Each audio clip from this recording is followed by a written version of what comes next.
Hi, I'm John Allwine, and I'm a knot tyer.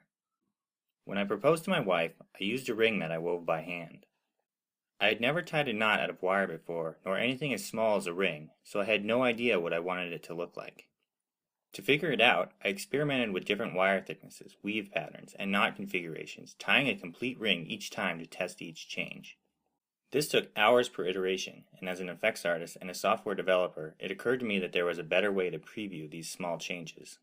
With Freakin Sweet knots, any of these changes can be made by just dragging a slider and the ring will be updated in real time. At its core is a 2D representation of a knot called a knot grid.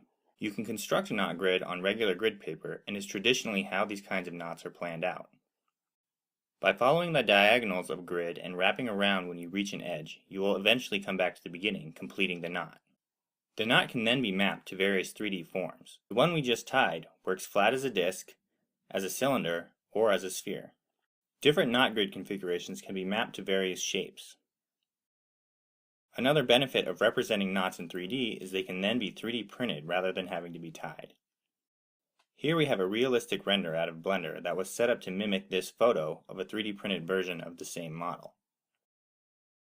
Anyway, I finished my wife's ring well before I developed Freakin Sweet knots, but I've had a lot of fun experimenting with what's possible with 3D printing. Thanks for watching.